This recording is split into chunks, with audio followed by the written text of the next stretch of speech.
Well, good afternoon, ladies and gentlemen, and welcome to the Marine Umbrella, Marine Access and Umbrella webinar for today. Let's head straight into today's topic of marine access and umbrellas. And to preface this, one of the most difficult things about compiling a webinar like this is first keeping it to a reasonably short period of time, because this is such a huge subject. And secondly, that it's very difficult to really teach what is and is not covered in any particular umbrella form, marine umbrella form, because they're all different. Just about every carrier I know has their own manuscript form, and each of them, there's some similarities in the exclusions, but each of them is really different. What they're named on the front is different. What their content is different, and I think this is a challenge. When you read through a true umbrella form or a bumbershoot, as some people call it, you're looking at something that's so complex that you need Google Maps to work out how to get through it. It's just very difficult to tell what is and is not covered. So all I can really do in a webinar is really just give you some high points and things to look for in different forms as to what is and is not there. But the only real way to do this is to go through and read that actual form.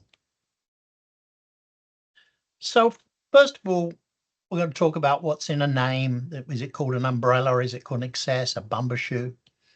We'll then look at the 80-20 rule, structuring the excess properly, having issues with layering umbrellas, some coverage and exclusions in the typical form, drop downs, subscription policies, and some leader following issues. We got to talk about auto and hired and non-owned auto as part of the underlying today. It's such a hot topic for just about every excess marine carrier. But let's start by saying what's in a name. We've seen this type of form called a following form excess. We've seen it called an umbrella, a bumbershoot, sometimes a bumpershoot. Not quite sure where that comes from. And just by way of brief history, the bumbershoot is the old name in England for an umbrella, literally the umbrella that's that you hold over to keep the rain off. And we're pretty used to that in England. I personally don't like it. We stopped using the term in London probably some 15, 20 years ago when we went to common policy forms. But it is used still in the industry and I can't really ignore it. Follow form excess is a little different if you go that route. And we'll talk about the following form excess in a little while. But really, the biggest thing I want to make the point here is that what the name is on the front of the form has actually very little to do with what's actually in the wording.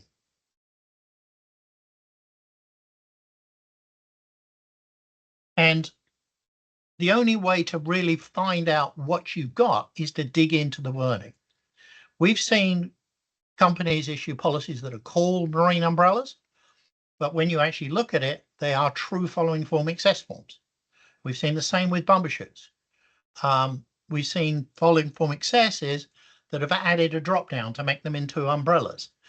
So again, the name on the front, the name on the quote doesn't really reflect what the policy does, or cannot necessarily affect what the policy does.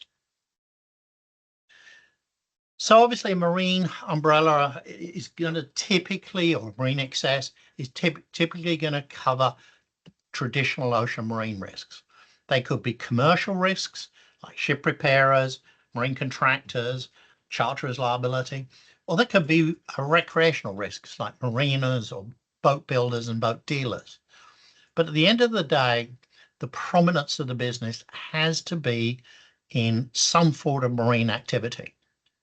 Now, we know there are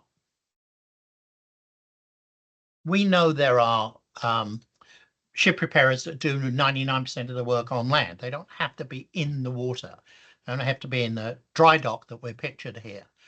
They can do 100% of their work on the water. We know there are other operations that really don't go on the water at all, but typically they are adjacent to the water. But even if they're not, it could be 10 miles inland and you've got somebody that's repairing propellers, for example, for ships. They're still considered a marine operation. So this is not a location test. This is a function test. And that really leads us into the 80-20 rule. Most marine underwriters have a version of this in their brain. And what they're saying here is that typically the business must be 80% marine and a maximum of 20% non-marine or dry, as we call it. If that exceeds more than 20%, some people use 75-25, but some are in that range, then it's a matter of what are the operations from there. If you've got somebody that's 25%, where the non-marine activities are very low hazard, then you're not really going to have a problem with that. If you've got somebody that's 25%, where their operations are very hazardous, their non-marine operations are very hazardous, now you're going to start running more into problems. I've got some examples here: manufacturing of aircraft parts and equipment.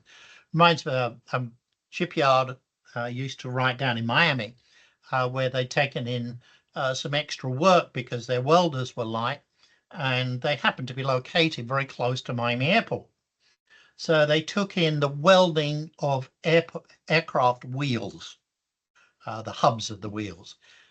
Generally speaking, not something the marine underwriters like to see. So if you do get somebody that's either close or just above this 80-20%, the 20% dry rule, do detail what that non-marine activity is. If it's innocuous, you're more likely to get it through the marketplace. What do we go over? Obviously, marine general liability attached to that. Typically, we're going to have a ship repairer's legal liability or a stevedore's or a marina operator's liability, some form of CCC coverage. Let's leave auto aside for the moment. We'll talk more about that a bit later. Employer's liability added into your work comp and or your Longshore policy. Easy to go on top of that. Our maritime employer's liability policy. Again, $1 million underlying for all of these so far is pretty common. Excess maritime employer's liability, very easy to add to the umbrella. And then the OPA pollution, again, you can go excess of $1 million. You see a lot of people going excess of 5 million today because it's just a little bit easier to have that coverage excess of 5 million, to have the full OPA coverage excess of 5 million. Oh, just a reminder, by the way, I did put a note up at the beginning. There should be a button at the top of your screen called Q&A. If you've got a question anytime through this webinar, please just pop that question into the Q&A and I'll do my very best to answer the questions as we get to the end of the webinar.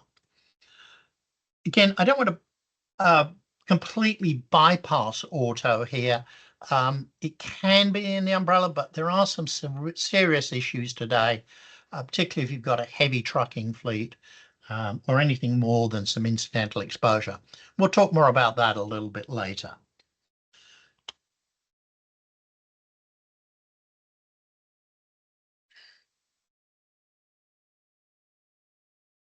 So what do you not put under there? Your workers' compensation, Longshore, Defence Base Act, Outer Continental Shelf Lands Act. Any of those compensation policies, whether they're state-based or federal-based, are not liabilities. They're compensation programs, and they should not be scheduled as an underlying coverage. However, most of the markets that write these workers' comp Longshore type policies will provide certainly employer's liability, usually $1 million limit, and maritime employer's liability as added to those. So you could have those sublimits under the workers' comp policies scheduled as part of the underlying, but not the workers' comp itself. We see many applications that come in saying workers' comp, name of carrier, renews January 1st. Please add this to the policy. cannot do that as an underlying on a marine umbrella, or for that matter, a dry umbrella policy, nor should you. Workers' comp longshore defense backs are what they call statutory limit policies. So there is no limit to go excess of. It is whatever the statute says you get paid. So those you do not put in there, the EL and MEL you do.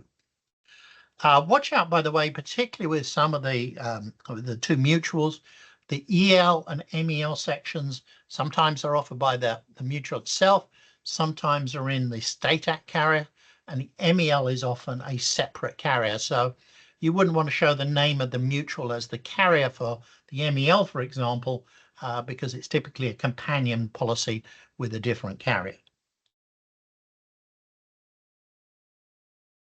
So what do? We take that umbrella. We're doing a $5 million umbrella in our example here.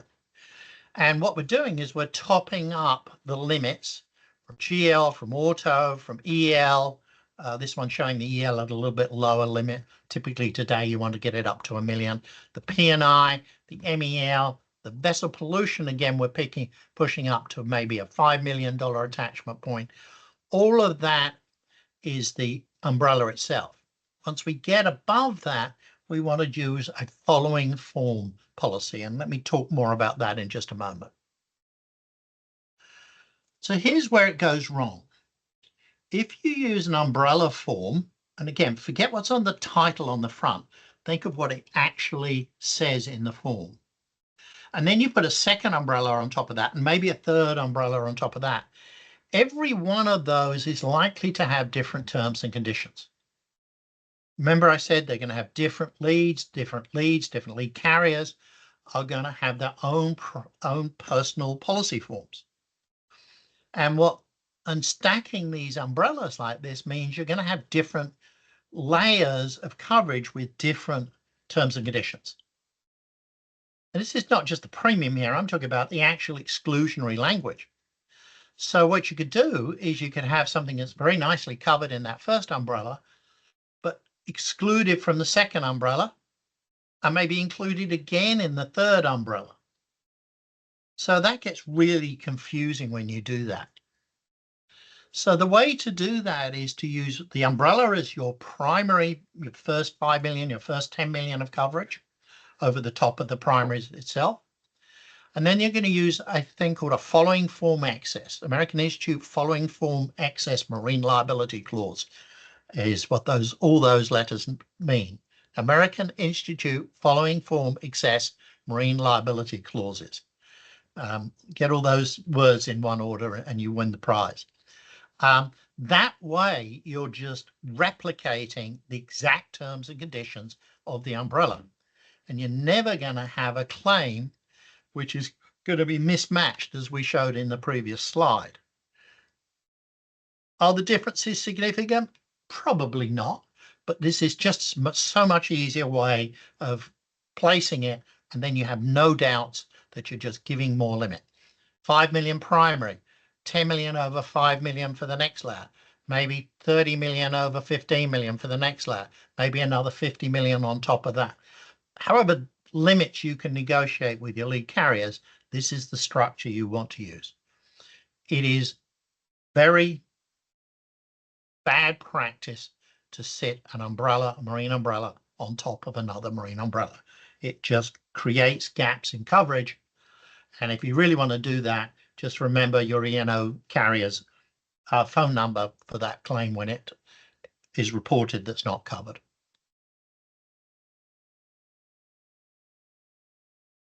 So an umbrella, what's covered? Coverage is provided excess of all the scheduled underlying policies, and that's really where the main area of coverage is it's making bigger limits available. Taking the example of maybe a P&I policy with crew in it, get $1 million first primary policy. We can top that up with a $4 million excess and then a $10 million on top of that. That means when you get that crew claim that is $15 million, you have enough limit to pay for it. When umbrella umbrella coverage also is different to the following form excess, is it covers for uninsured losses excess of the SIR. The word in there is all uninsured losses. That's a bit misleading because there are a ton of exclusions in these umbrella policies. So it's actually very difficult to find examples of things that are covered in the drop down that are not covered in the underlying policies. And there are a couple, but it's still a pretty rare occurrence. And again, what's not covered is these policies that don't provide bodily injury property damage, statutory compensation policies, things like E&O or professional liability policies, anything, obviously property policies, unless they're CCC policies, there's no BI or PD in those policies. This is third-party bodily injury and third-party or care custody control property damage. Most umbrella policies, again, not every one of them, say if there's an annual aggregate in the primary, then the excess has an annual aggregate. But here's the good part of this. If the underlying is reduced or exhausted, this policy shall apply excess of reduced underlying limit, or if limit is exhausted, as underlying insurance. So let's say we have a marine general liability policy with a $2 million aggregate. We have that $2 million aggregate, and we have claims that eat up the primary $2 million, maybe $1 million any one, $2 million aggregate. Once that money's all been spent, this umbrella form drops down and then says, okay, I'm going to cover you as if I were the primary with whatever SIR, maybe 25, 50,000, whatever the SIR is on that policy, becomes the deductible. You can think about it is we're going along, sitting there, excess over $1 million per occurrence, $1 million per occurrence.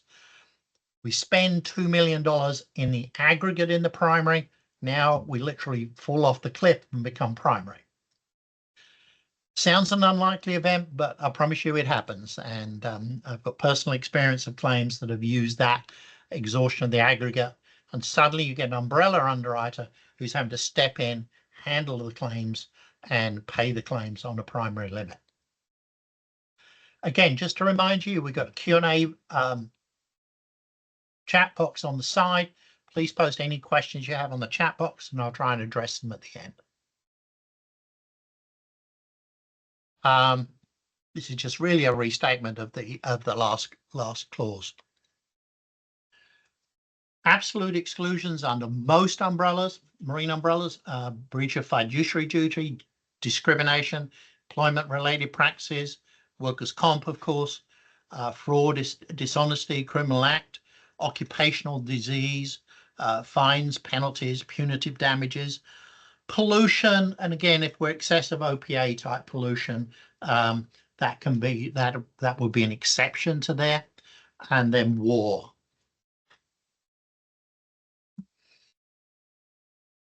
But here's really the kicker as far as I'm concerned. In the event the coverage is eluded, it should be excluded there, in a policy listed on the schedule of the underlying insurances, it's understood and agreed that said coverage is also excluded under this policy unless said coverage is provided elsewhere in a policy listed in the schedule.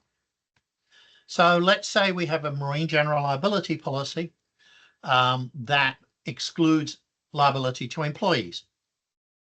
Well, if we have a maritime employer's liability policy or a crew P&I policy, that triggers coverage on the umbrella as long as it's scheduled as an underline.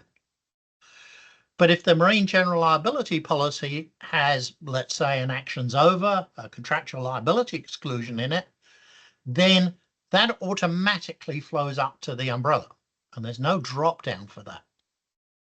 So again, you're really, even though it's called an umbrella, there are so few ways you can find drop downs with this clause in it that it almost acts like a following form excess. And by the way, if you structure the following form excess correctly, it can drop down once the aggregate's exhausted in exactly the same way as an umbrella can. It's really the not covered but not excluded claims. And it's tough to find examples of those. Personally, I'm not a fan of umbrellas. I like following form excess, even from the ground up. Again, there are so few claims that you will find on this drop down that if you structure that following form excess, you can get a much better solution and one that is easier to understand and frankly easier to explain to a client when they've got coverage or they haven't got coverage. Typical marine umbrella, you're going to see multiple layers. A following form excess, it's much easier to put in large single layers. Here in my example, we have a cover that takes us up to 100 million in one single policy. And that makes life a lot simpler than having mismatched policies with different exclusions in them. The umbrella policy itself is often hundreds of pages long. I mean, a couple of hundred pages is not unusual. And it's so complex to understand the coverage, the exceptions, the exclusions, to the exceptions, to the exclusions. It's just impossible. Following form excess is typically under 20 pages. The form itself is about 3 or 4 pages. There'll be a schedule of underlying, a deck page, and obviously some cover pages and things like that, which I'm not counting, but the actual wording itself is well under 20 pages in most cases. Again, the mismatch of exclusions and excluded coverage in the underlying is identical in there. Following form excess, I think, is the simplest to understand and follow. And the use here is that American Institute following form excess. Impossible to work out what's covered and is not. And again, name on the cover may be misleading. You may have a following form excess, but some carriers using the term marine umbrella on the front. Then there's some conditional exclusions. These say you're excluded for all these operations unless they're already in the primary, but they're not going to extend to anything more than is in the primary. So I've just picked out a few here: ship repair, crew coverage, products liability, auto coverage, and then other care custom control coverages like terminal operators legal liability, stevedores legal liability, wharfingers legal liability, charterers legal liability. All those legal liability policies. Again, most umbrella policies say, I'm not going to cover you for these unless there is underlying coverage in place. So these do not form these drop-down type of claims in their natural right. Here is possibly the one way you might find coverage is in international. If you take the standard MGL policy, it's going to have a territorial limit that's going to give you very limited worldwide coverage, mostly for coverages for actions that either occurred here or people temporarily away from the United States. That's subject to a different seminar, but it's a very limited international coverage and does not give you any coverage for foreign suits unless the carrier agrees to it, which of course they never do. So if you do not have a primary international coverage form in place, the umbrella form does potentially have the ability to drop down excess of the SIR and give you coverage for foreign suits or activities of a person that's away for a long time on business, or for products that are made outside the United States, sold outside the United States. That's the possible one area of coverage. However, it's actually relatively easy to go out and buy a very inexpensive international policy, which is designed exactly for the purpose of covering these international issues. Gives you a lot more coverage, gives you some help desk issues, gives you a whole bunch of other parts of coverage, and then schedule that as an underlying. So you're right up against you can list that as an underlying and keep it in your following form excess. Is there a price difference? Typically not. I just like the following form excess much better. Sometimes you can find price economy because you're able to combine different layers together in a following form, which typically you can't in the umbrella. Again, we talked briefly about this at the beginning. Do you have a follow the leader clause? If we do subscription policies, do the following markets allow you to follow the leader? Claims, endorsements, any changes. You don't want one carrier to agree and then have to go and broker it to the other 5 carriers on here. That follow leader clause is usually in the subscription form. Some people add it as a separate clause, but make sure you have that in there. And last but not least, auto claims. Today, the market has been hit with some really heavy auto claims in the marine market. So they're looking in more and more depth at what is a satisfactory attachment point. If you've got a couple of pickup trucks, probably you can still get it in the market. Once you start getting to auto fleets, trucking fleets, particularly any heavy or long haul trucking, then you're really going to struggle. And you're going to have to go out and buy some additional excess. Sometimes 2, 3, 4 million. We got one account where the underwriters were, because it's such a big trucking fleet, where the underwriters would not bring it in until they're excess of $30 million.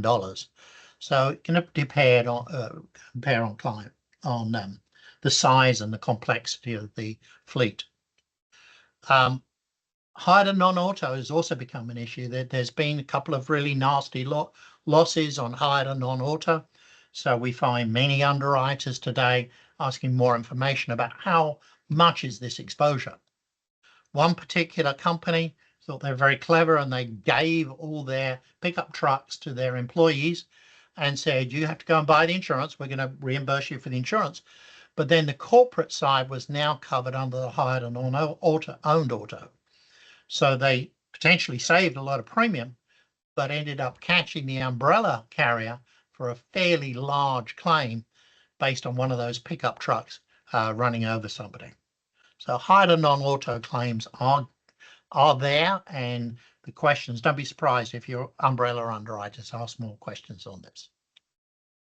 So what have we covered today? We've talked about the names. We've talked about the 80-20 rule, again, 75-25, depending on your underwriter, but somewhere in that range. We talked about the structure of the excess. We've talked about how to layer umbrellas, or I should say how not to layer umbrellas, use that following form excess. We've talked briefly about the coverages, the exclusions, and the contingent exclusions. Drop downs, how much use they are. Subscription policies using that follow the lead clause, and then the hired and non-owned auto and the auto schedules as a whole.